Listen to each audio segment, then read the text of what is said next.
Hi friends, welcome to my channel. ఈ రోజు మేము అప్పాలు చేసాము ఫ్రెండ్స్. కారపూస ఎలా చేసామో చూడండి. బాగున్నాయి అనుకుంటున్నాము.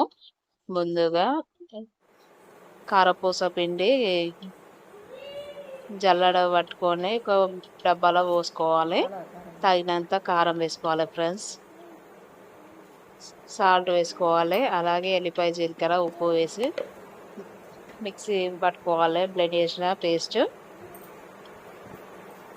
ఈ పిండిలో వేసుకొని కొన్ని వాటర్ పోసుకుంటూ కలపాలి ఫ్రెండ్స్. ఇలా ఏం వేయద్దు, ఓన్లీ ఉప్పు కారం వేస్తే సరిపోతుంది.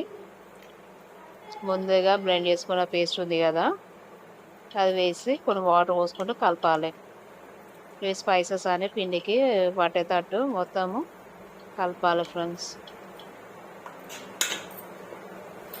మన ఇష్టం ఫ్రెండ్స్. సన్నపి పోసుకోవచ్చు, దుడ్డు కారపూస పోసుకోవచ్చు, సన్నపి పోసుకోవచ్చు, చెగోడిలా కూడా వేసుకోవచ్చు. మీడియం సైజు సాల్ట్ కారం కలిసేటట్టు మొత్తం పిండి కింద కలపాలి ఫ్రెండ్స్ టోటల్.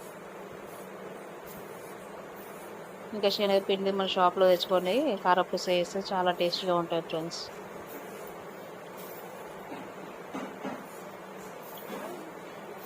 కొన్ని వాటర్ పోసుకుంటూ ముద్దలు కలుపుకోవాలి. కలిపి పక్కన పెట్టుకోవాలి.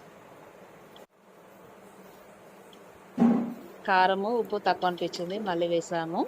వేసి వాటర్ పోసుకుంటూ కలుపుతున్నాము. కొంచెం కలిపి మొత్తం పిండి అంతా కలిపి పక్కన పెట్టుకోవాలి. కారపూస గొట్టాలు ఉంటాయి కదా, గొట్టాలలో ముద్దలాగా వేసుకొని పెట్టుకొని షీపిల మీద ఒత్తుకోవాలి ఫ్రెండ్స్. ఒత్తుకొని పక్కన పెట్టుకోవాలి. అలాగే స్టవ్ ఆన్ చేసి కడాయి పెట్టి ఆయిల్ పోసుకోవాలి. ఆయిల్ హీట్ అయ్యాక మనం షిపిల్లో ఒత్తుకున్న కారపూసలు ఉన్నాయి కదా, అవి వేసి ఫ్రై చేసుకోవాలి. మేమైతే 4 వేసాము ఒకటేసారి. చూడండి ఫ్రెండ్స్ ఎంత బాగా వచ్చాయో. అవి ఫ్రై అవుతుంటే మళ్ళీ ఇంకా 4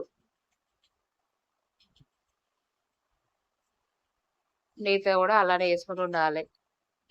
చూడండి ఫ్రెండ్స్ ఎంత బాగా వచ్చాయో కారపూస. మీకు నచ్చింది అనుకుంటున్నాను. మా ఛానల్ నచ్చితే లైక్ చేయండి, షేర్ చేయండి, సబ్స్క్రైబ్ చేయండి, గంట కూడా ప్రెస్ చేయండి.